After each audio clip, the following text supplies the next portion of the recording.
ťažkodencom, ktorí ten zásah viedli. Pán Lipšic, ako kresťanský demokrat, sám dobre viete, čo je to svedomie, morálka a láska k blížnemu svojmu.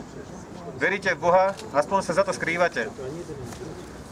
Ja sa vás chcem spýtať, ako môžete pokojne spávať? Máte deti, pán Lipšic? Ako by ste znesli to, že by ste išli so svojimi deťmi vyjadriť svoj nesúhlas s vecami verejnými formou protestu, čo je v demokratickej spoločnosti normálna vec, ak by ste o tom nepočuli? A na vaše deti by bol nepravom použitý slzný plyn, nevideli by ste? A popri tom by boli hnané a napádané obuškami? Máte manželku? Bola už tehotná, pán Lipšic? Verím vám, že ste v tom čase boli najšťastnejším mužom na svete a tešili ste sa na nového človeka, počatého z lásky. Pán Lipšic, ja sa vás pýtam, aké by to bolo, keby ste išli so svojou pani manželkou, ktorá pod svojím srdcom nosí mladého nového človečika, stojíte v pokoji aj s vašou manželkou a naraz do vás udierajú obuškami. Vašu manželku mlatia hlava, nehlava.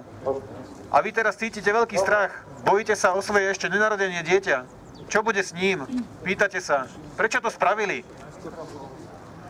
Pán Lipšic, máte rodičov?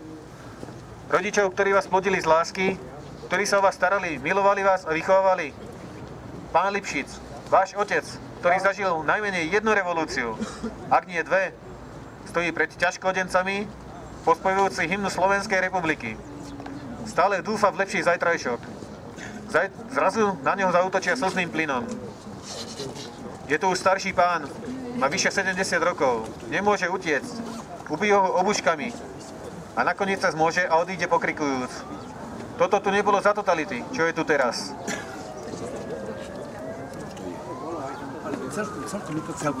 Aha.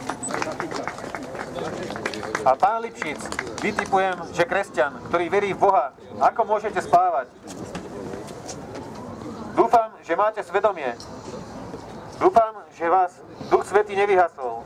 V Biblii sa píše, že ak ublížia jednému z maličkých detí, ublížia rovno Kristovi. Takisto sa píše, cti otca i matku svoju. Píše sa aj, milovať budeš svojho bližného ako seba samého. Ja vás vyzývam, pán Lipšic, zodpovedajte sa národu. Ospravedlňte sa, ako sa na kresťana patrí. Verím, že tí postrelení mladí ľudia, tie malé na smrť vystrašené deti, tí starci, ktorí veria po 2 revolúciách stále ešte v lepší zajtrajšok, vám tieto zverstvá páchané v slobodnej, údajne demokratickej krajine odpustia.